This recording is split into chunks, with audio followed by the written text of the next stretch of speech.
Jean-Christophe Manfredi, alias Janco dans cet épisode, dirige la communication de l'association Affûté. En effet, à l'occasion du podcast en 2025, j'ai souhaité offrir la parole à cet ancien publicitaire qui dirige aujourd'hui la communication de cette très très belle association Affûté qui forme les personnes handicapées à un vrai métier et qui les insère en entreprise. Vous le verrez, l'histoire d'Affûté est une histoire de rencontre. Loin de notre pays, au Mexique, puis aux États-Unis. Je suis Laurent François, fondateur et dirigeant de l'agence Maverick, et depuis mon plus jeune âge, je côtoie des personnes en situation de handicap. Dès lors, inutile de vous dire que je n'ai absolument pas peur des handicapés, qui ont, comme le film le dit très justement, un petit truc en plus, si ce n'est beaucoup de choses en plus. Très très bonne écoute, en compagnie de Jean-Christophe Manfredi, alias Janco, le DIRCOM de l'association Affûté.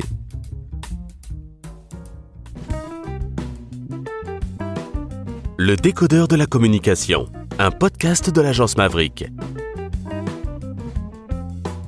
Salut Janco. Salut Laurent, merci pour l'invitation. Ah bah je t'en prie. Alors Janco, j'ai d'emblée une première question, comme ça au débeauté. Quel temps fait-il à Angers? Oui, je pose toujours des questions ultra stratégiques d'emblée. Franchement, celle-ci, elle est vraiment extrêmement stratégique, crois-moi, puisque je t'assure qu'on est content de voir un tout petit peu de lumière depuis quelques jours là, c'est incroyable. Limite, on revit. Donc tu t'étais transformé en zombie, c'est ça? En fait, je suis un peu zombie d'origine. Écoute, je ne sais pas comment il faut le prendre, mais alors Janco, est-ce que tu peux s'il te plaît présenter l'association Affûté et aussi la marque qui est afférente, parce que c'est une très très belle histoire de handicap. Je n'en dis pas plus, je te laisse présenter tes deux maisons et bien évidemment l'association, et après on passera à toi, à ton parcours d'abominable publicitaire en lequel hélas je me reconnais. Que veux-tu, le monde est imparfait. Entendu. Écoute, je vais essayer de raconter un petit peu le projet, parce que le projet, c'est un projet global qui inclut différentes structures, dont Affûté, qui est une association, dont Biscornu, qui est une entreprise, et dont Chaméléon, qui est également une entreprise. Concrètement, l'ambition de ces trois structures, c'est ensemble, de concert, faire en sorte que les porteurs de handicap mental et cognitif puissent avoir demain un travail. Ça a l'air tout bête comme ça, mais en vérité, c'est un vrai sujet, puisqu'il y a 95% des adultes autistes, notamment, qui n'ont pas du tout de travail. 95%, c'est juste monstrueux. Donc, une personne que j'ai rencontrée en voyage de l'autre côté de la Terre, qui s'appelle Olivier Tran, qui a un fils qui est autiste sévère, et qui a décidé en rentrant en France de son grand voyage outre-Atlantique notamment, d'entreprendre pour son fils, pour faire en sorte que les personnes comme lui puissent demain essayer de s'inclure davantage dans la société en ayant accès au travail. Il a commencé par imaginer une structure, une entreprise qui pourrait prouver que c'est possible de travailler avec des porteurs de handicap et de créer de la valeur, et en même temps de créer une autre structure, qui est donc une association, qui s'appelle Affûté, dont l'objectif c'est de former ces personnes à un métier. Ça, c'est un petit peu la base. Et il y a une troisième structure qui s'appelle Chaméléon, qui, elle, a pour objectif de faire en sorte que les entreprises puissent recruter ces profils et que ce soit pas juste une moyenne temporaire, et que ça dure et que ce soit accompagné de façon pérenne dans l'emploi permanent. Une fois que j'ai dit tout ça, je ne vais pas trop m'attarder sur Biscornu, qui est un traiteur événementiel, qui est une vitrine en fait, qui montre qu'effectivement on est capable de faire des choses de gastronomie dans le domaine culinaire avec des porteurs de handicap, un maximum de porteurs de handicap dans les équipes. Donc ça s'appelle Biscornu. Je vais plutôt parler effectivement d'Affûté. Affûté, c'est d'abord un acronyme. Donc ça s'écrit AFUTE, ça veut dire Association pour la formation universelle aux tâches élémentaires. Concrètement, l'idée, c'est de permettre à ces populations qui ne sont pas trop scolarisées, en fait, il y a 23% notamment des jeunes porteurs de handicap mental et cognitif. Donc, quand on parle de handicap mental et cognitif, c'est trisomie 21, autisme, dyspraxie, etc. Donc, 23% qui ne sont pas du tout scolarisés. 0 heure d'école. Il y en a, alors j'ai plus forcément tout le chiffre en tête, mais une vingtaine d'autres pourcents qui ont moins de 6 heures par semaine. Donc, moins de 6 heures par semaine, 6 heures sur 5 jours, ça fait vraiment pas grand-chose. Et ceux qui ont l'avantage d'être davantage scolarisés, et le sont à peine plus de 12 heures. Donc, encore une fois, ça va pas très loin. La conclusion de tout ça, c'est que finalement, ces personnes n'ont pas de formation, n'ont pas d'apprentissage, ne savent pas en fait acquérir les compétences pour avoir un métier. Et s'il n'y a pas d'apprentissage, s'il n'y a pas de compétences, s'il n'y a pas de métier, en fait, il n'y a pas d'inclusion. Parce que le travail est sans aucun doute le meilleur vecteur d'inclusion pour toutes ces populations différentes et qui sont aujourd'hui dans l'exclusion. Donc c'est ça l'enjeu d'Affûté, c'est de permettre à ces personnes d'acquérir les compétences qui vont leur permettre demain de pouvoir postuler à des emplois. Ça s'appelle Association de formation universelle aux tâches élémentaires, puisqu'on sait que pour ces populations, il y a besoin d'accéder à des métiers qui leur sont accessibles. Donc, l'objectif, c'est d'aller plutôt chercher au sein des entreprises les différentes tâches élémentaires qui sont effectivement accessibles à ces populations. Donc, on fait une espèce de recherche comme ça, d'accompagnement, et on forme ces personnes à ces métiers et qui sont souvent nos métiers en tension. Donc, par exemple, ça va être dans l'hôtellerie, ça va être dans la restauration, ça va être dans le nettoyage, ça va être des tâches qu'en fait, que globalement, les entreprises peinent à recruter et qu'en même temps, nos populations en situation de handicap aiment bien faire, parce que ce sont souvent des tâches un peu répétitives, un petit peu du quotidien, et ainsi de suite, qui quelque part les rassurent. Donc, bizarrement, il y a un besoin du côté entreprise et il y a une réponse avec une disponibilité énorme de ces populations en situation de handicap, puisqu'on parle environ 2 millions de personnes déclarées et on ne sait pas combien de personnes non déclarées, voire même de personnes qui ne savent pas qu'elles ont un trouble ou un handicap singulier. Et aujourd'hui, Affûté a formé depuis la création, ça a été créé en 2020, 200 personnes à peu près, et c'est en forte croissance. Donc, on est en train d'essaimer effectivement en région. Donc, il y a Lyon, il y a Bordeaux, il y a Nantes, il y a Lille, évidemment Paris, région parisienne. Et l'idée, c'est de créer effectivement des portes vers l'emploi. Donc, il y a déjà quelques CDI qui ont été signés. On est super contents de tout ça. Et ça marche, c'est top. Eh ben écoute, je te félicite. Alors, tu vois, il n'y a jamais de hasard dans la vie, tu le sais aussi bien que moi, il n'y a que des rendez-vous. Pas plus tard que lundi, j'étais en train de discuter avec un directeur d'ESAT qui me parlait évidemment des personnes qu'il accompagnait qui étaient en situation de handicap. Gros ESAT, 400 usagers et une centaine de formateurs. Et c'est vrai, tu le dis très justement, que les entreprises ont besoin de main-d'œuvre sur des tâches qui sont relativement répétitives. Alors pourquoi on dit répétitives ? C'est pas parce que les personnes en situation de handicap ne sont pas capables de faire mieux, mais tout simplement elles ont besoin d'être rassurées, comme tu le dis très justement, Janco. Et puis d'autre part, elles ont aussi besoin de comprendre ce dont ils retournent. Donc si on ne peut pas avoir un moniteur qui est avec soi, et là c'est plutôt la partie ESAT, eh bien pour les entreprises c'est extrêmement important de pouvoir recruter ces personnels en situation de handicap ou pas, peu importe. L'essentiel c'est que le talent soit là. Et bravo à Olivier, c'est ça, c'est lui le fondateur, si j'ai pas de bêtises. Oui, c'est ça, Olivier Tron. Voilà, qui alors lui, je crois c'est un homme de la cuisine, c'est un cuistot, c'est ça ? Eh ben, pas du tout. Ah ben ça alors, merde ! Mais pas du tout, non, c'est un fou furieux, mais ça c'est formidable, tant mieux. C'est quelqu'un qui était cadre dans l'industrie, qui a beau même s'est dit, bon, je vais me prendre une parenthèse avec ma famille, on va partir en voyage, faire un tour du monde. Et pendant ce voyage, il a décidé concrètement de laisser tomber cette carrière qui était quand même installée et florissante pour entreprendre.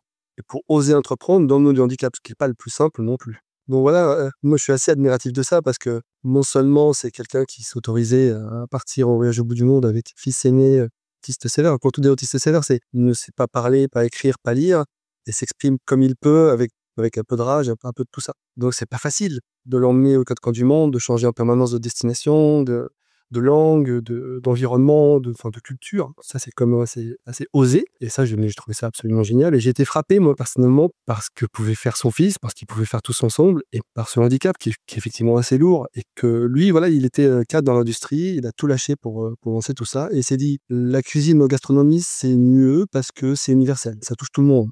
Effectivement, on a tous besoin de s'alimenter, de manger. On est tous devant un joli plat à se dire ça a l'air bon, ça a l'air sympa. Donc c'est une preuve concrète, si tu veux, que on peut être porteur de handicap, mais on peut faire des mets d'exception, des mets d'excellence qui font être demain la preuve que c'est délicieux, que ça fonctionne et qu'on peut travailler tous ensemble, quoi. Bon, écoute, c'est absolument incroyable. On salue évidemment Olivier, on salue son fils également, qui quelque part lui a donné cette envie de quitter une très belle carrière. Je trouve ça extrêmement courageux et moi qui entreprends depuis 15 ans, je ne peux que dire bravo parce que apparemment il avait une carrière extrêmement bien installée, Olivier. Il avait grosso Oui, c'est modo... culotté. Ouais, c'est très couillu et félicitations, il faut plus d'entrepreneurs. Je rappelle que la structure n'a que 5 ans. 5 ans, c'est juste post-Covid, si je dis pas de bêtises. On est en plein Covid en fait. De création des structures, des deux structures, Biscornu et Affûté. Puis après, je vais arrêter de parler des Biscornu pour pas tout mélanger, mais en juillet 2020. Comment vous vous rencontrez ? Je crois que c'est une histoire de road trip un peu on the road again, comme disait notre ami Bernard Lavillier, si je dis pas de bêtises. C'est exact. On était, moi j'étais en famille aussi, en voyage au long cours, donc avec ma femme et ma fille qui avaient alors 2 ans. Et on était donc au Mexique, au fond du Mexique, dans le Chiapas.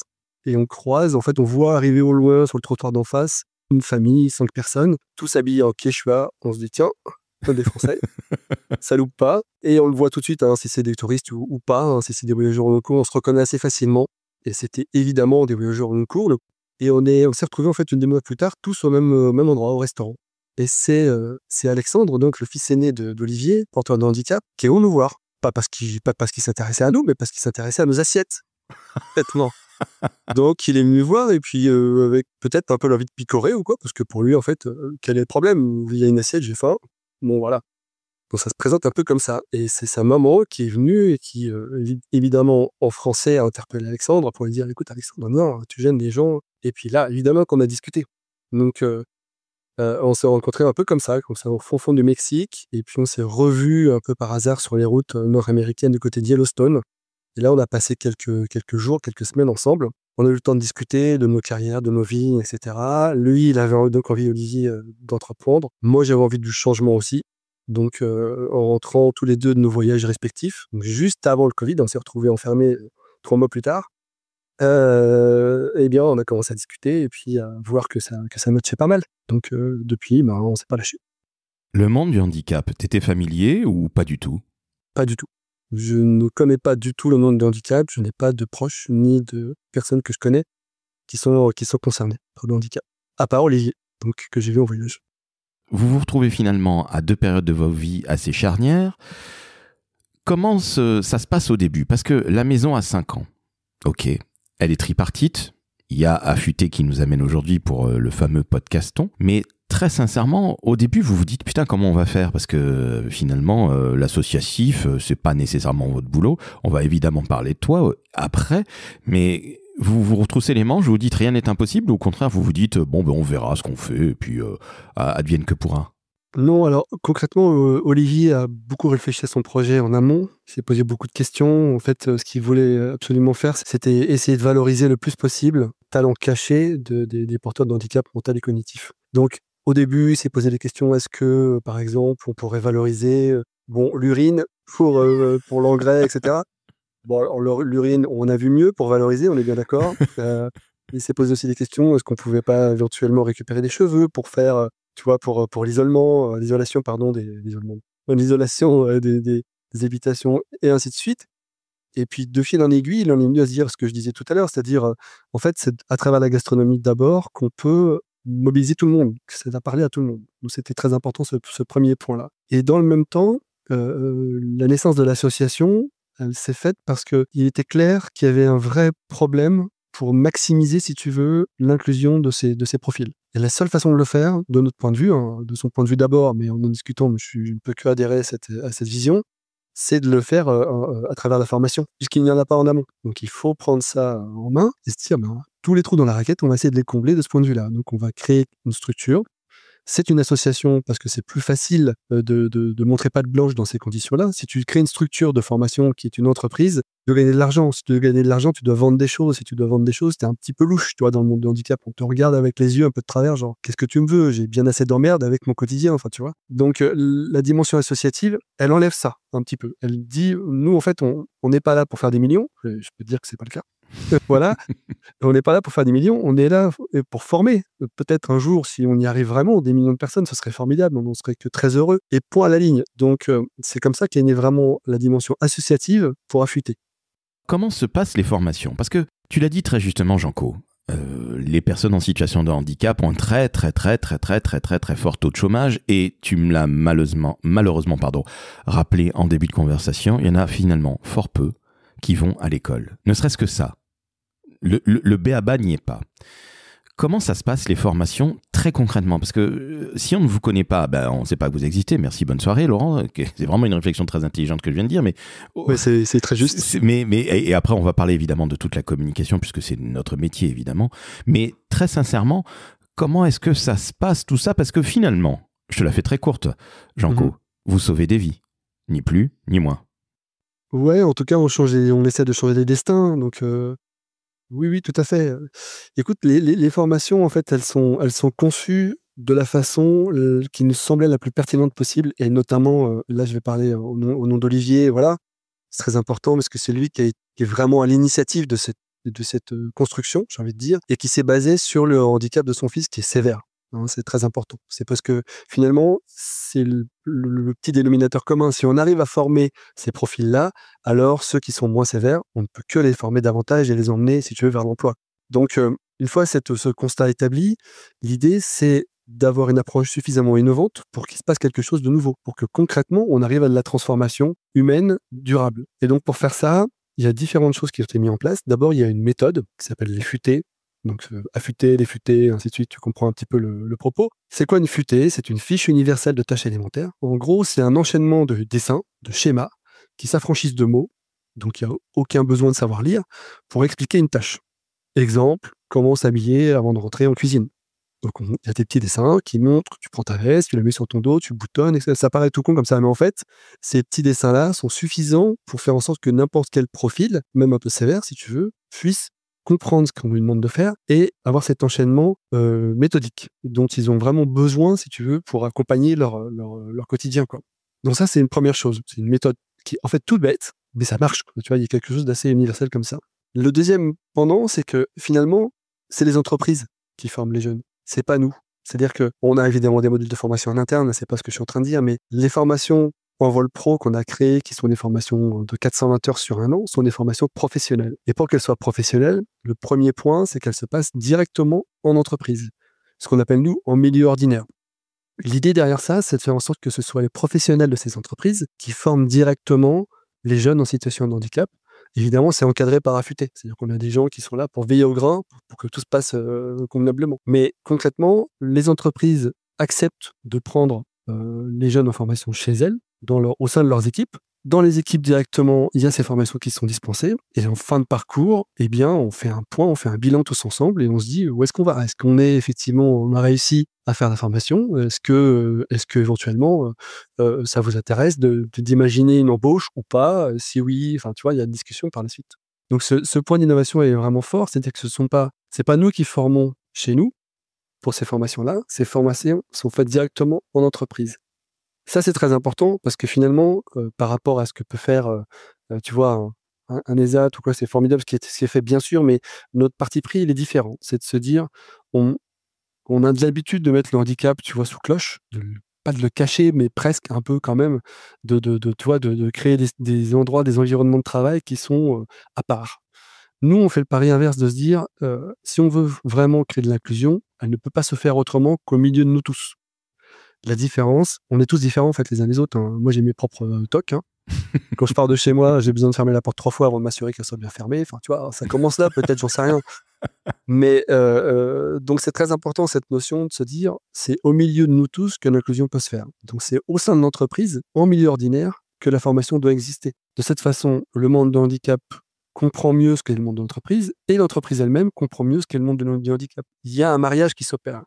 Et pour aller au bout de cette histoire-là, puis je vais peut-être pas non plus m'éterniser 10 000 ans là-dessus, mais ce qui est très intéressant de voir dans ces formations-là, c'est que finalement, le tuteur, qui est un salarié de l'entreprise, hein, qui forme le jeune en situation de handicap, c'est pas juste un travail qui est fait au quotidien, c'est une rencontre entre deux êtres humains. Et je peux te dire que ça laisse des traces. C'est-à-dire que, évidemment, qu'il y a une émotion, évidemment qu'il y a une notion de parrainage, évidemment qu'il y a un affect qui se met en place entre les deux personnes et qui est très fort. Puisque finalement, quand demain, par exemple, je te dis, voilà, tu vas accueillir un jeune trisomique dans ton équipe et tu vas le former, Laurent, bon, a priori, tu vas te dire, c'est pas simple. Comment ça va se passer? Est-ce que ça va être évident? Ainsi de suite.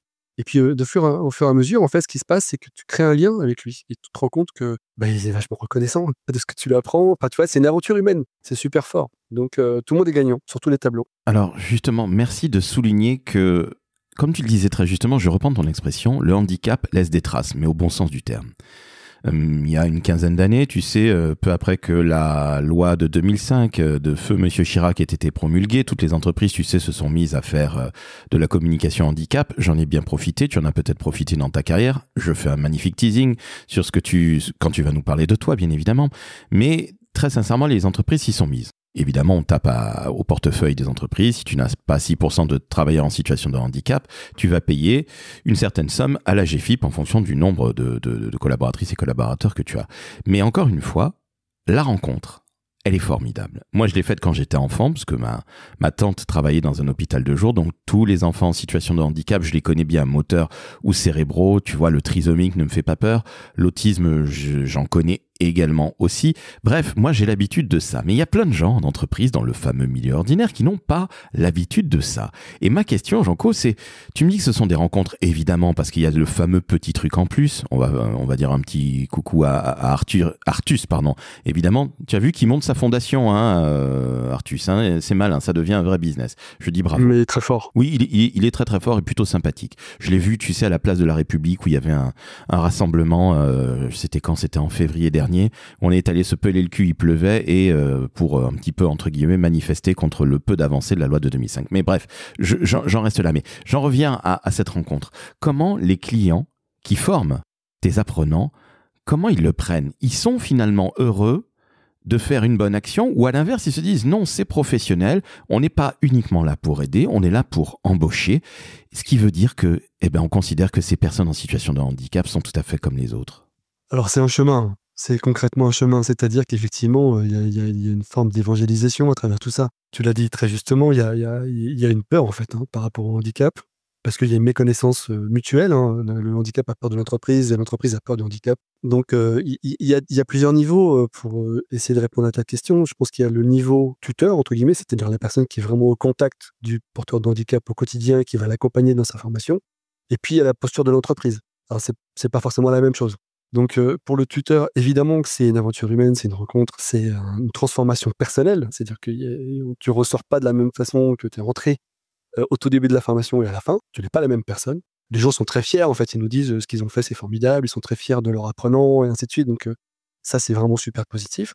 Et du côté de l'entreprise, c'est avant tout, je pense, une démarche qui répond un petit peu à la dimension RSE, qui est une valeur importante pour les entreprises, pour montrer qu'effectivement, elles ne sont pas juste là pour gagner de l'argent et point à la ligne. Il y a un peu de responsabilité, il y a de l'engagement, il y a de l'éthique, il y a tout ça. Et qui, effectivement, à travers l'acceptation de travail avec Affûté notamment, montre que, quelque part, elles sont engagées, que c'est une entreprise à taille humaine, en tout cas avec une dimension humaine, qui considère l'humain. Et ça, en fait, maintenant, c'est extrêmement important. On sait que l'ensemble des employés attendent de leur employeur qu'il montre, si tu veux, une valeur un peu éthique qui donne du sens à ce qu'ils font.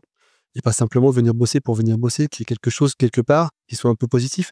Et ce handicap qui est inclus soit en formation, voire même dans l'embauche derrière, prouve, si tu veux, que l'entreprise, elle considère l'humain dans son ensemble, et pas quelques-uns juste pour leurs compétences, tu vois, de CV basique, quoi. Tu as formé combien de personnes, Janco, en ces 5 ans? Enfin, Affûté a formé combien de personnes? On est de l'ordre de 200 personnes. Alors, c'est sur différents formats. Il y a à la fois des stages vacances, un petit peu pour goûter. C'est-à-dire qu'on dit aux familles, voilà, vous avez un jeune en situation de handicap, c'est les vacances scolaires, il s'ennuie, envoyez-le nous. Sait-on jamais, il pourrait se prendre au jeu d'un petit travail assez simple qu'on pourrait lui donner à faire. Il y a un autre format qui est beaucoup plus long, qui se déroule sur 1 an, qui est à peu près 140 heures, où là, on va acquérir les bases d'un métier. Et puis, il y a le dernier format dont j'ai parlé principalement, qui se déroule en entreprise sur 420 heures et qui, lui, a une dimension professionnalisante pour, à la fin, pouvoir postuler dans les entreprises. On est de l'ordre de 200 personnes pour l'instant. C'est très peu au regard du 2 millions de potentiel, si tu veux. On a un déficit de notoriété, je le sais très bien.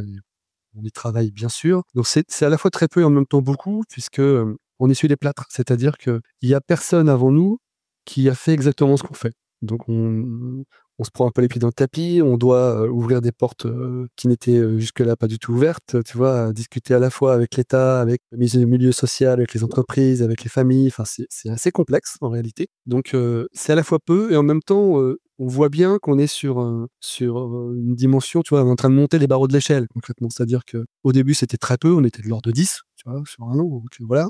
Aujourd'hui, c'est 200 qui ont été formés, c'est super. On vise, tu vois, 150 sur l'année qui vient, donc ça va être exponentiel, concrètement. Donc à terme, écoute, on verra bien, mais le plus sera le mieux pour nous et pour eux. Tu parlais d'échelle. Je pense que vous êtes en train de construire l'échelle, très honnêtement. Parce que rien n'existait de similaire auparavant. Le handicap est un petit peu caché. C'est pas la poussière qu'on met sous la moquette ou sous le tapis, c'est pas vrai. Mais on n'est pas si loin que ça de la chose, c'est-à-dire rester en milieu quelque peu fermé. Je parle pas de milieu carcéral, vous avez bien compris, mais en tout cas un milieu spécialisé versus le fameux milieu ordinaire qui veut dire en fait les entreprises classiques, la boîte comme on en connaît des tonnes et des tonnes. Et très sincèrement, cette construction de l'échelle où vous êtes en train de monter, mais vous êtes en même temps en train de construire, Tu le dis avec beaucoup d'humilité, mais je pense qu'il ne faut pas qu'il y ait trop d'humilité à cet effet, justement.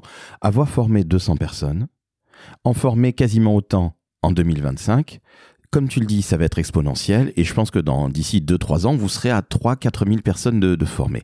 On va en tout cas se souhaiter ça, voire plus. Et je me souviens avoir vu sur le site que l'Élysée avait été un moment partie prenante d'une manière ou d'une autre. Qu'est-ce qui s'est passé? Parce que ça, c'est quand même la classe, l'Élysée. Hein. Alors, l'Élysée, c'est pour Biscornu. Ah, raconte quand même, peu importe, c'est pas grave.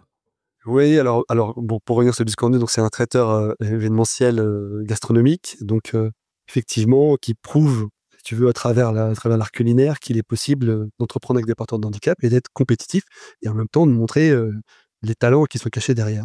Donc oui, c'est vrai, on a été référencé dans les bureaux du Premier ministre. Alors ça englobe à la fois la dimension Premier ministre, mais en même temps toutes les autres structures et ministères qui en découlent. Donc voilà, c'est une belle preuve d'engagement du côté de l'État vis-à-vis du handicap et de notre capacité, effectivement, du côté de Biscornu, à savoir faire les choses correctement. On a été très fiers de ça. Tu peux en être extrêmement fier. Finalement, que ce soit affûté ou biscornu, j'ai envie de te dire que c'est 3 mains, puisqu'il y a aussi Chaméléon dont tu as parlé, mais quelque part, tout ça, tu en es évidemment le directeur de la communication aussi, je suppose, pour Biscornu et Chaméléon, je suppose. Oui, tout à fait. Bon, voilà, donc c'est la même maison. Là, on va parler évidemment, et on parle, depuis plusieurs minutes d'affûté, mais comprenez bien que c'est tripartite. C'est un hydre à 3 têtes. Oh là là, bon, l'image n'est pas jolie. Oui, et heureusement qu'on arrive un petit peu à contenir Olivier, sinon il aurait 53 têtes, je pense. Hein. Le sujet est tellement vaste, il y a tellement de choses à faire en réalité qu'effectivement, il y a plein d'idées qui émergent de tous les côtés. On se dit non, concentrons-nous sur ce qu'on a à faire déjà, faisons-le à fond et bien, et puis après on verra. Eh bien, on voit le publicitaire et le communicant que tu es, parce que c'est vrai que lorsqu'on travaille avec des dirigeants, des fondateurs qui ont des tonnes et des tonnes d'idées, finalement des entrepreneurs au bon sens du terme, eh bien, on est obligé parfois de les canaliser, ce qui rend les choses parfois un petit peu complexes, un peu épuisantes, hein, disons les choses très clairement, mais ce qui est aussi le véritable sel de la vie. Je reviens à affûter. Qu'est-ce que vous faites en matière de communication, Jean-Claude, toi qui es le DIRCOM de la maison? Je vais te dire ça comme ça, assez cash, mais concrètement, Affûté n'a pas d'argent. Donc, c'est que du système D, déjà d'une part, et c'est que à travers le storytelling et à travers tout ce qu'on peut effectivement montrer comme preuve de capacité à faire, ainsi de suite, qu'on arrive à toucher au cœur, soit les entreprises, soit des familles, soit des structures, etc. Donc voilà, on a évidemment investi en premier lieu les réseaux sociaux parce que c'est comme d'habitude le nerf de la guerre. Fait un site à la maison, on va concrètement... voilà, au tout début de l'histoire, ça fait seulement depuis septembre dernier qu'on a réussi à embaucher quelqu'un en plus de moi dans la communication, donc c'est top. Et avant, c'était qu'avec des alternants, puisque c'est parfait, mais tu vois, ça limite un petit peu le champ. Et avec 0 budget d'investissement, donc tout fait à la mano, by myself, en gros. Voilà, mais ma foi, c'est le chemin, c'est un peu normal, hein, c'est quand tu entreprends, tu fais avec les moyens du bord et puis basta. Donc évidemment, investissement des réseaux sociaux avec du storytelling en veux-tu en voilà, et puis le site internet. Et au-delà de ça, on a évidemment Olivier qui est un très bon orateur et qui est extrêmement fort pour ouvrir les portes. J'ai jamais vu ça de ma vie, vraiment. Même en agence de communication, j'ai croisé pas mal de personnes brillantes, mais lui, c'est un bulldozer, il ouvre toutes les portes. C'est incroyable. Donc chapeau, parce qu'à chaque fois qu'il prend la parole, en fait, il touche au cœur, évidemment. Il est concerné directement et en premier chef, et ça transforme derrière. Donc voilà, ça c'est vraiment les 3 piliers, j'ai envie de dire, les réseaux sociaux d'un côté, le site internet qui raconte un petit peu ce que c'est facilement, c'est la boîte à outils, j'ai envie de dire, et puis les prises de parole d'Olivier à droite à gauche, il fait des podcasts aussi, il est invité à des séminaires, enfin tu vois, voilà. De quoi est-ce que tu as besoin? Allez, si tu as une baguette magique, évidemment, on a bien compris qu'il n'y avait pas d'histoire de budget. Merci, vous l'aurez compris, chers auditrices et auditeurs, mais comment on peut t'aider? Dis-nous tout. Écoute, ce qui est magnifique en fait avec le handicap, et je me rends compte au quotidien, c'est qu'il y a pas mal de personnes en fait qui ont envie de faire quelque chose avec nous. Et très récemment, on a mis en place un petit board de réflexion avec des directeurs de communication de différentes entreprises du CAC 40 et autres, voilà, pour réfléchir à comment est-ce qu'on pourrait faire pour donner plus de résonance, plus de visibilité à Affûté. Parce que c'est compliqué, je vais revenir derrière pourquoi c'est compliqué, je vais en parler assez clairement, mais à la fois sur les réseaux sociaux, notamment sur LinkedIn et autres, et en même temps du côté du grand public, donc avec des actions qui pourraient être mises en place et ainsi de suite. Moi, ce qui ne peut que nous aider, c'est évidemment d'en parler, le bouche à oreille, de s'y intéresser, de regarder un peu ce qu'on raconte et puis de relayer. Et c'est là où c'est pas évident. C'est là où c'est pas évident parce que la dimension, si tu veux, Biscornu, elle est entre guillemets plus facile à vendre parce que tu as un visuel derrière qui est une transformation de type culinaire. Tu vois, par exemple, tu as un plat, une recette ou bien une pièce cocktail. C'est visuel, c'est concret et le visuel alimentaire, en fait, il est alléchant. Donc, quelque part, tu vois, si tu fais le parallèle avec un café joyeux, par exemple, cette dimension concrète de ce que tu peux ressentir, elle est forte et elle est partageable facilement. C'est beaucoup moins le cas avec les formations des porteurs de handicap. À la fois parce qu'on en parlait au début de notre conversation, mais il n'y a pas de dimension sexy en fait dans le handicap. Les gens sont un peu cachés, on sanctuarisé, les ESAT se mettent de côté, on n'est pas dans le milieu ordinaire, enfin tu vois. Donc c'est pas facile de raconter des histoires qui sont engageantes et qui vont emporter les gens et qui vont les émouvoir. On a des belles histoires à raconter. Tu vois, on a un parcours d'un jeune là, qui vient d'être embauché en CDI après sa formation d'1 an. Un jeune trisomique, c'est génial, on est super content pour lui, c'est canon. On fait des petites vidéos avec les moyens du bord, encore une fois, tout est perfectible, on est bien d'accord. On fait des petites vidéos pour raconter cette histoire. Bon, bah, ça intéresse pas grand monde. Si tu fais, par exemple, une communication autour de Biscornu, t'as plus de répercussions, ça marche plus facilement, quoi. Donc, affûter, c'est plus difficile de ce point de vue-là. Donc, il y a un vrai boulot. Donc, on est en train, encore une fois, de se poser des questions, de voir comment est-ce qu'on positionne notre discours, la plateforme de marque peut-être, enfin, toutes ces histoires-là pour être plus efficace, pour aller plus loin et plus fort. Mais voilà, si on peut demander de l'aide à quelqu'un qui nous écoute, ça peut être qu'à travers le relais, l'intérêt de ce qu'on fait et puis relayer. Bon, ben écoutez, vous avez compris, chers auditrices et auditeurs, il faut relayer. Et puis après, évidemment, nous passerons à la caisse pour que vous fassiez un petit don, mais nous en parlerons, bien entendu. Et évidemment, il y aura un lien pour faire un don à l'association. Ne t'inquiète absolument pas, Janco. Alors justement, on va passer à toi, parce que tu as un parcours alors très similaire au mien.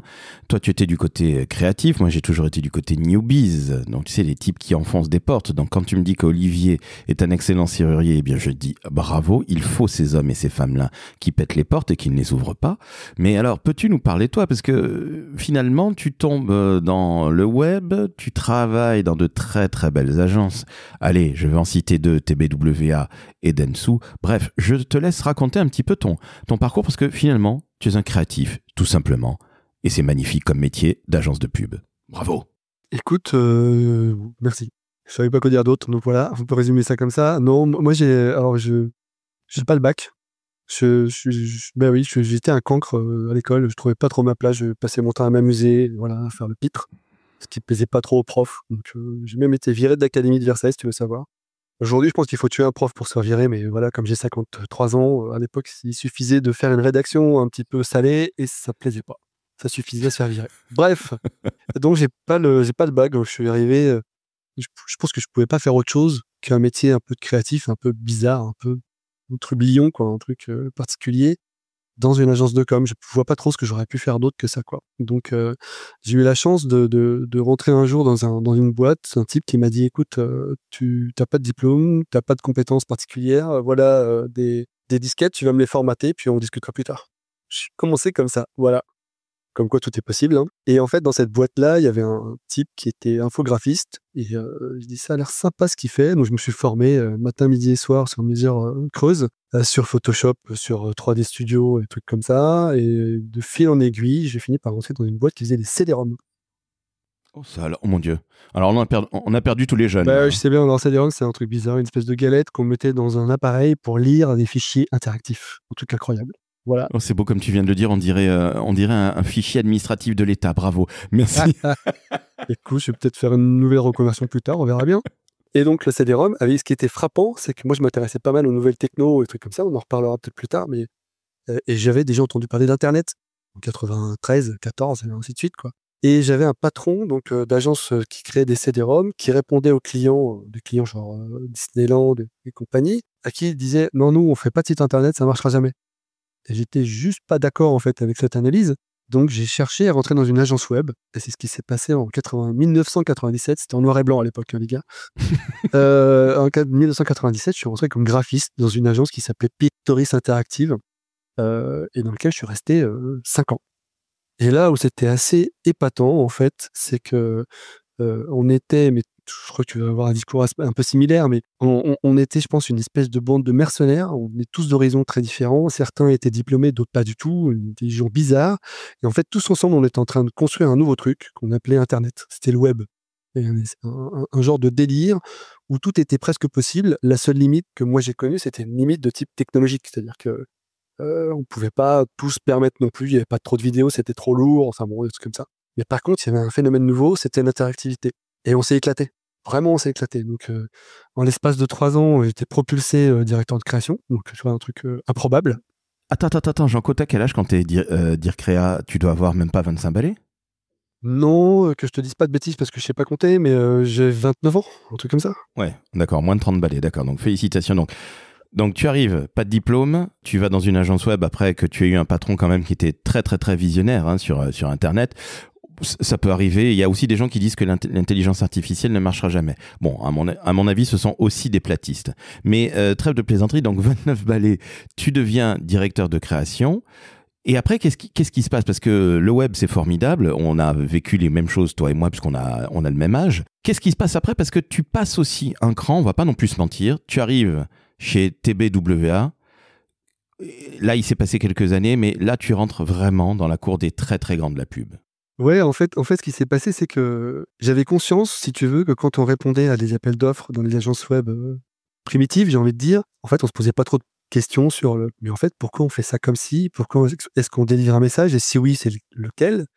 Dans quel but? Quel est l'objectif de la marque? Enfin, tu vois, ces questions-là, bizarrement, elles étaient pas trop posées. Donc, il y avait pas beaucoup de fond, il y avait beaucoup de forme. C'était drôle, mais ça manquait un peu de profondeur, quoi. Et je savais que dans les agences de publicité, il y avait davantage cette profondeur, il y avait de l'analyse, il y avait du planning stratégique.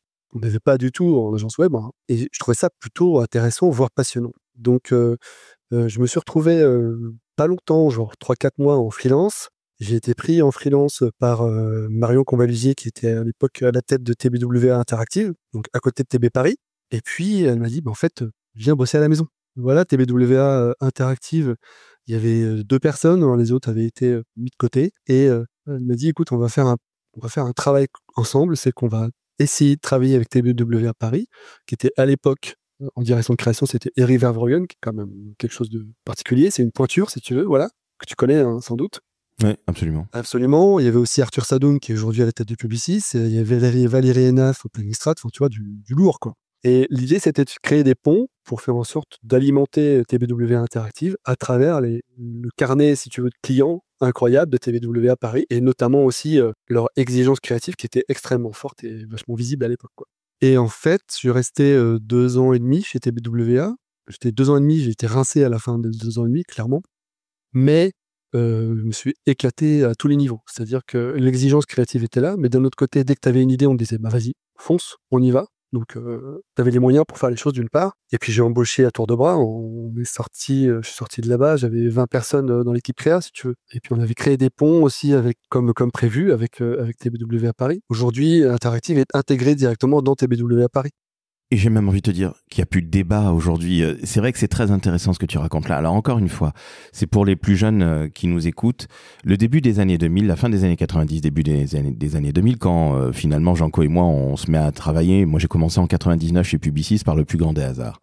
Et l'interactivité, le web, comme on l'appelait, grosso modo, ça n'avait rien à voir avec la pub. Tu as parlé d'un directeur création de TBWA qui est multiprimé à l'époque, au début des années 2000. C'était la rockstar par excellence, Eric. Et ne nous leurrons pas, les publicitaires avaient tendance à voir avec beaucoup de mépris les informaticiens que nous étions dans les agences interactives. Ce qui était une énorme connerie, puisque 20 ans après, finalement, ce sont eux qui ont réellement pris le pouvoir, même s'il y a encore de magnifiques créatifs. Mais bon, on va aussi discuter du métier qui, je trouve, est en train de se paupériser. Là, je parle de la publicité, de la communication d'une manière générale. C'est absolument insupportable.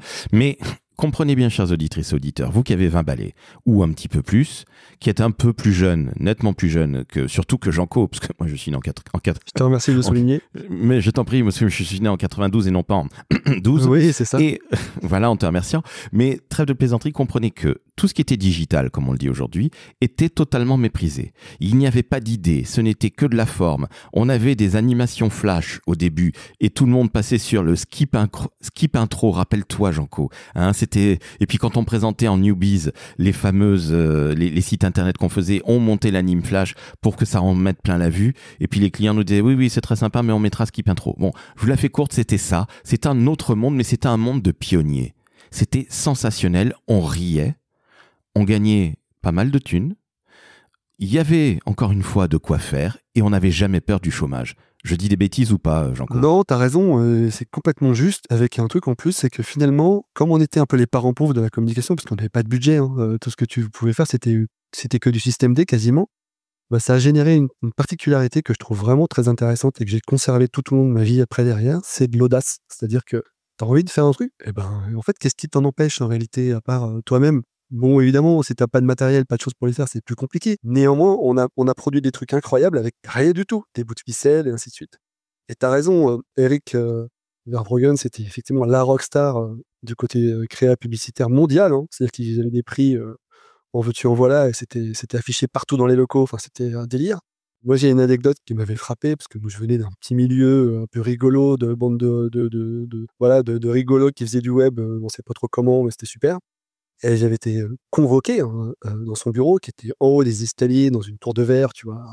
Donc, tout le décorum pour arriver jusqu'à lui était vraiment très impressionnant. Et quand tu tapais à sa porte pour me dire je suis à l'heure à ton rendez-vous que tu m'as fixé, il levait la tête comme ça, te regardait, et puis il rebaissait la tête. Et là, tu fais merde, qu'est-ce que je fais? Bah, tu vois, donc c'était une espèce de dimension très théâtrale qui était formidable. Et en même temps, d'un autre côté, j'ai appris beaucoup. Parce que voilà, il y avait cette dimension créative, cette capacité à transformer un brief en une idée d'excellence qui était formidable. Et pour moi, c'était du régal, quoi. C'était du caviar. Alors, je trouve... Enfin, je m'y retrouve dans ce que tu dis là, et je trouve très honnêtement, 25 ans après tout ça, que c'est une énorme connerie. Tu sais, cette espèce de démurge qui est dans sa tour d'ivoire, on est presque dans un film à l'américaine, tu sais, d'Hollywood, où t'as un type qui te regarde de pied en cap, qui te dit rien. Et aujourd'hui, alors, il y a toujours, je pense, ce genre de profil, et je n'ai rien contre Eric, que ce soit bien clair, j'ai connu ça chez Publicis aussi. Mais aujourd'hui, bon, après, toi et moi, on a 50 balais passés, on se ferait plus emmerder, parce qu'on choperait le type par le callback en lui disant, j'ai pas compris ce que tu as dit. En tout cas, moi, je le ferais ainsi. Mais une chose est certaine, c'est que il y avait ce côté, un peu, pardon de l'expression par avance, un peu connard des publicitaires. Ouais, c'était une culture, carrément. C'était une culture connard. Voilà. Et je ne parle même pas de ce qui se passait pour les femmes. Rappelons-le, il y avait quand même beaucoup de mains au cul, je le rappelle aussi. Les choses sont en train de changer, même s'il y a toujours des mecs qui ont un peu la braguette au niveau du cerveau. Mais ça, c'est une autre paire de manches. Encore une fois, que ça n'a rien à voir avec Eric dont tu as parlé, que ce soit très très clair. Mais ce côté publicitaire qui venait des années 70-80 et qui était au début du 21e siècle, début des années 2000, tout puissant, heureusement que c'est fini. Parce que ça dégoûtait, je pense, beaucoup de gens, beaucoup de jeunes que nous étions à l'époque. Et je suis sincèrement très admiratif du fait que tu sois ensuite passé chez Dentsu et que tu n'aies pas eu envie d'aller travailler de revenir dans une plus petite structure. Parce que cette World Company de la publicité, de la communication, je trouve que c'est broyant. Tu as dit que tu étais rincé quand tu en es sorti d'ailleurs. Ouais, j'étais rincé parce que je travaillais énormément, j'avais beaucoup de nuits blanches, carrément. Ouais, mais je vois très bien. Mais qui était aussi de ma faute, c'est-à-dire que comme j'étais pas ambitieux, j'ai jamais été carriériste, tu vois, c'est pas mon propos. Sinon, je serais pas chez Affûté. Concrètement, j'ai jamais été carriériste, mais ambitieux de ce que je pouvais faire, en fait, parce que ça m'éclatait tout simplement. Donc, je tapais beaucoup de nuits blanches et j'étais rincé, effectivement. Mais là où c'est intéressant ce que tu racontes aussi, c'est je pense que les choses ont changé aussi grâce au web, grâce au digital et tout ça, Évidemment. qui a rebattu les cartes. C'est-à-dire qu'un beau jour, tout à coup, on a existé aux yeux d'Eric. Pourquoi? Parce qu'on a gagné un prix. Parce qu'on a gagné un prix sur un client qui était chez lui et que ses équipes n'avaient pas anticipé parce qu'il leur avait jamais demandé de bosser là-dessus, si tu veux. Donc ils se sont fait engueuler comme pas possible. Et puis tout à coup, il nous a considérés. Il nous a dit, mais vas-y, raconte c'est quoi, qu'est-ce que tu fais, comment tu le fais, etc. Donc ça a commencé comme ça, je pense, la transformation.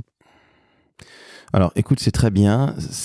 Je suis ravi que ça se soit passé ainsi et quelque part, c'est le principe des grands groupes. Moi, j'étais de l'autre côté plutôt des Champs-Élysées. Qu'est-ce qui se passe? Nous avons des clients qui font de la pub ou du marketing direct ou je ne sais quoi ou qu'est-ce ou de l'événementiel. Bref, les métiers relativement classiques de la com. Et au tout début des années 2000, il y a l'interactivité qui est arrivée, il y a Internet, le web.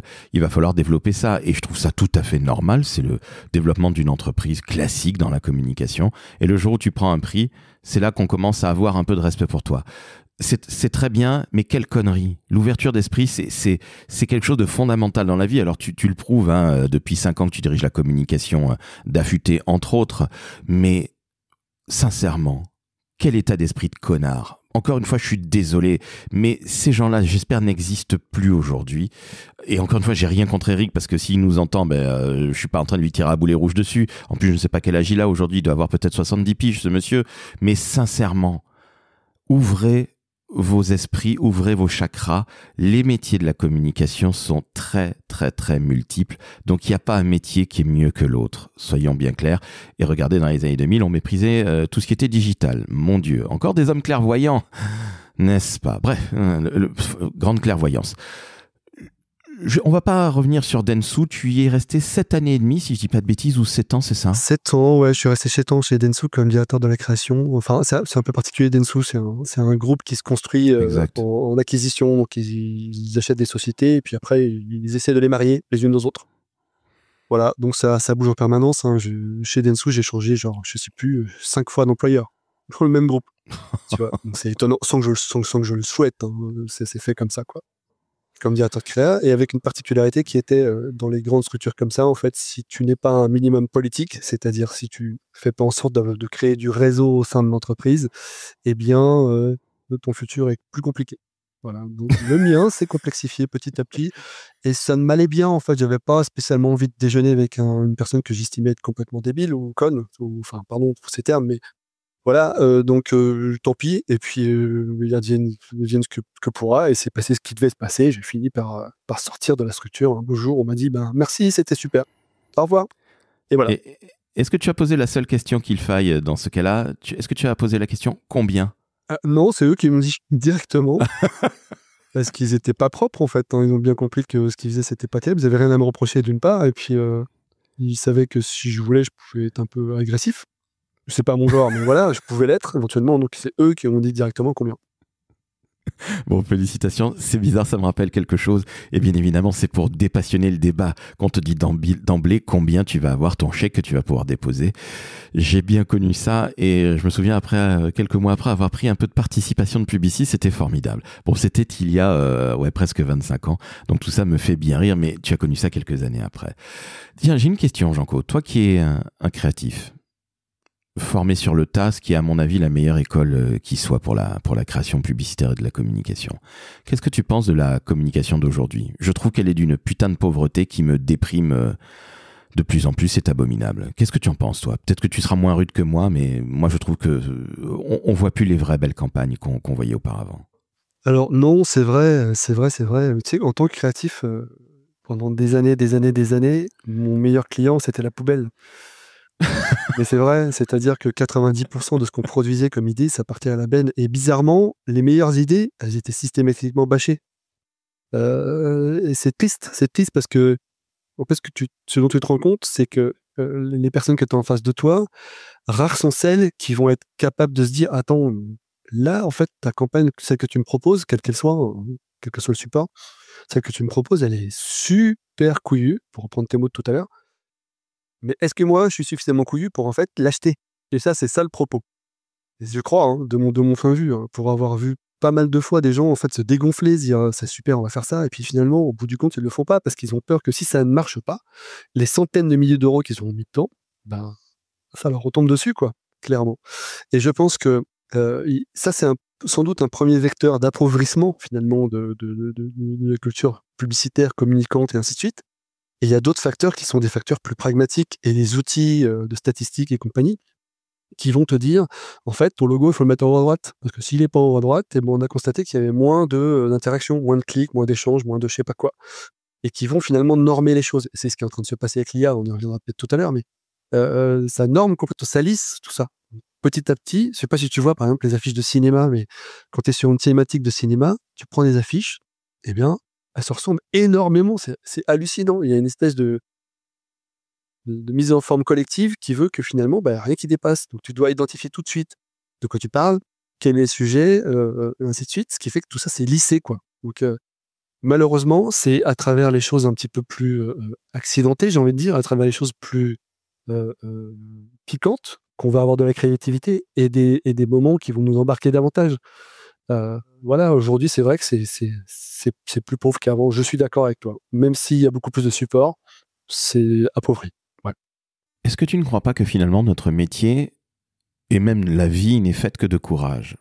Parce que très concrètement, tu l'as dit très justement, quelqu'un qui va investir des centaines de milliers d'euros, voire des millions d'euros, va avoir peur que sa campagne ne marche pas. Ça se respecte au plus haut point. Ça, là-dessus, on est tous d'accord. Et il n'y a pas que le client qui a tort, il n'y a pas que l'agence qui a raison.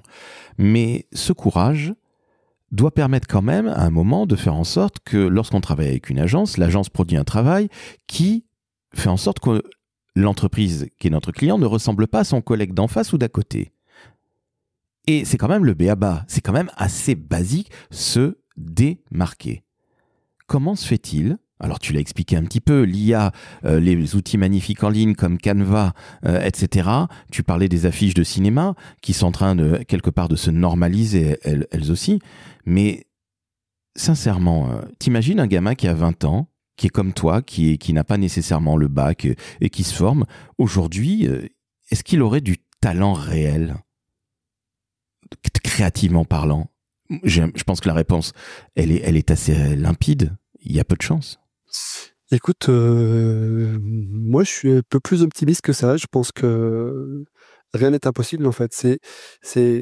Moi ce qui m'animait, c'est pas tant le courage, c'est plus la passion. Je suis un passionné. Je fais les choses avec, tu vois, je me lance dedans et avec passion, avec envie, avec amour presque des choses. Voilà. Est-ce que ça a un impact dans la créativité? J'en sais rien. Je suis assez difficilement capable de répondre à ta question. Je suis moins tranché. Ouais, pas mal. Ouais. Non, mais intéressant parce que tu vois, moi, la grande passion de ma vie s'appelle la musique. Je crois que c'est aussi une de tes passions. Et j'ai, moi, perdu ma passion de la musique en travaillant en maison de disques. En quelques années, elle est totalement partie. J'adore le métier de la communication. J'ai toujours été du côté agence, comme toi. Enfin, maintenant, aujourd'hui, depuis 5 ans, tu es DIRCOM. Mais très honnêtement, je n'ai pas de passion pour la communication, même si j'adore mon métier. Et je pense en effet, tu vois, merci pour cette ampoule que tu fais s'allumer dans ma tête, que en effet, cette passion, que moi j'appelle finalement du courage, alors si en plus il y a les deux, c'est royal au bar, mais c'est vrai que cette passion, plus le courage, ou tout simplement la passion, fait que à un moment, on va défendre son idée très, très, très fortement, et on va réussir à convaincre quelqu'un qui est peut-être un petit peu sceptique ou qui a un petit peu peur et qui se dit finalement j'y vais parce que il m'a convaincu et après tout ça fait partie de la vie. Janco, j'ai 2 dernières questions. Quel conseil tu donnes justement à un jeune qui veut travailler dans les métiers de la communication, que ce soit du côté annonceur ou du côté agence? Écoute, j'ai envie de te dire, les compétences que vous pouvez acquérir maintenant ne sont quelque part que le tremplin de ce que vous pourrez acquérir demain. Oh, c'est un peu bizarre ce que je raconte là, mais ce que je suis en train de dire, c'est qu'en fait, on est dans un monde qui est en train de bouger. Et quand je dis en train de bouger actuellement, c'est pas qu'il est en train de bouger, c'est que là, je sais pas, il dégouline. Il y a un truc là qui se passe en ce moment avec l'actu. Bref. Et ce monde-là, il est évidemment pas figé. Et c'est Nicolas Bordas qui disait ça. Tu vois, il disait dans un monde qui avance, celui qui ne bouge pas recule. Et moi, j'adhère à ce propos. Je me dis que c'est vrai que pendant qu'on est en train de discuter, tu vois, il y a des algorithmes qui sont créés de tous les côtés, des gens qui sont en train de bosser sur des nouvelles technos, des nouveaux machins, ainsi de suite. Et voilà, le monde, il avance, et il avance à une vitesse maintenant qui est effrénée, qui va aller de plus en plus vite avec l'IA. Donc, ce que je veux dire par là, c'est que les compétences qu'on est en train d'acquérir maintenant, en fait, elles sont pas acquises durablement, elles ne sont que le socle des compétences d'après, de mon point de vue, hein. Donc, ça veut dire qu'il faut rester en permanence en alerte, être agile et développer un mindset quelque part un peu entrepreneurial. Tu entreprends ta carrière et pas juste, tiens, je sais faire un métier, c'est bon, j'arrête, comme à l'époque, tu vois, comme il y a 100 ans. Ça, c'est fini, mais fini, fini, fini. On est obligé de se réinventer en permanence. Et plutôt que de le subir, je pense qu'il faut être dans cette agilité, il faut être dans cette ouverture d'esprit et de se dire, je me forme en permanence. L'IA pour toi, opportunité ou menace? Alors les deux, menace parce que j'ai écrit un bouquin qui dit qu'on va tous mourir. Ça, voilà. Sympa. Ouais, c'est sympa. Ça pourrait bien se passer comme ça, un truc d'anticipation qui nous raconte voilà, que l'IA peut ne pas être qu'une amie. Néanmoins, je pense que pour moi, il faut le considérer comme un outil, comme un autre, entre guillemets, alors à des échelles différentes. Tu vois, un Photoshop, c'est un outil. Quand Photoshop est apparu, je peux te dire que les graphistes qui étaient à la main, ils n'étaient pas contents du tout. L'IA, c'est un peu pareil, c'est un outil, donc il faut l'exploiter. Pour avoir discuté pas mal avec des graphistes depuis quelques années, enfin 2-3 ans, hein, depuis que c'est vraiment émergé avec Midjourney et compagnie, qui disaient je veux surtout pas toucher à ça, c'est inadmissible, nos métiers vont disparaître. Je dis mais t'as rien compris en fait, Michel, ton métier il est juste en train d'évoluer.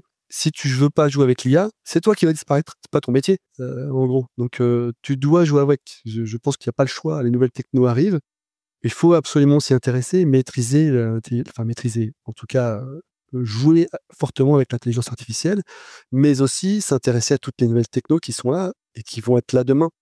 Tu vois, il y a eu un gros focus qui a été fait par Facebook au moment où ça s'est renommé Meta pour son métavers, ainsi de suite.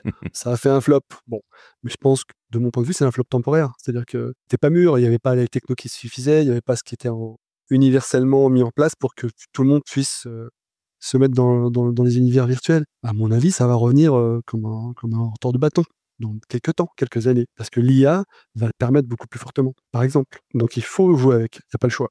On est tout à fait d'accord et je rappelle que du temps de la révolution industrielle, les ouvriers cassaient les machines.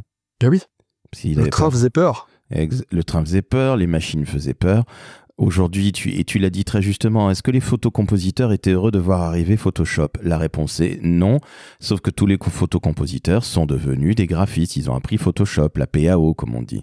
Donc très honnêtement, n'ayez pas peur de l'intelligence artificielle. Au contraire, c'est pas le grand remplacement, c'est le grand accompagnement. C'est un outil, c'est un autre, comme tu le dis très justement, et il va nous servir. Et regarde, ChatGPT, il nous permet quand on est en train de se palucher un rapport annuel insupportable et qu'on doit en faire un article rapide, je te la fais très courte, ou une page web, tiens, on va parler de ça, une page de site, vous foutez ça dans ChatGPT, il vous sort un texte pas le plus sexy du monde, vous retravaillez parce que vous avez un peu de cerveau, mais vous avez gagné du temps.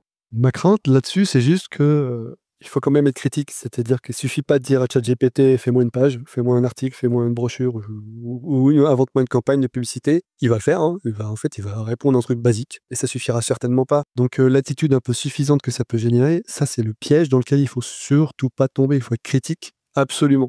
Et il faut faire marcher son cerveau en effet, parce que ChatGPT, encore une fois, est un excellent assistant. Je parle juste de ChatGPT. Midjourney, je t'avoue, je connais beaucoup moins.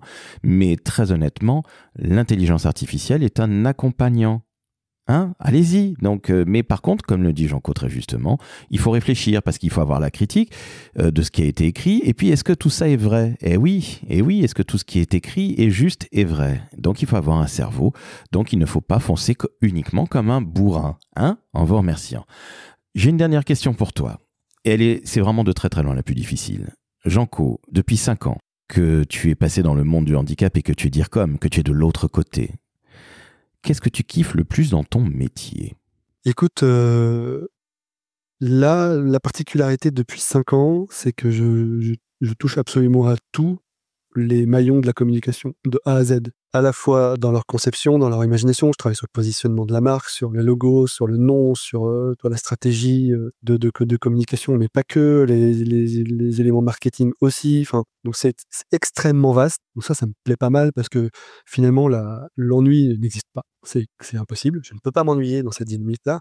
Et évidemment, le deuxième maillon qui est très important, c'est la dimension qui donne du sens. C'est-à-dire que ce que je fais, contrairement à ce que j'ai pu faire dans le passé sur certains clients d'agences de communication, est porteur de sens. Je fais du bien à des gens. J'emmène des gens vers une vie que j'espère meilleure pour eux. Donc ça, c'est pas mal. Ça, c'est gratifiant. On se sent utile, et même si notre métier de la communication est particulièrement utile, c'est le plus beau métier du monde, ne nous leurrons pas. Écoute, merci à toi Janco. J'ai une vraie dernière question cette fois-ci. Comment faire un don à Affûté? Est-ce que tu peux nous expliquer tout ça s'il te plaît?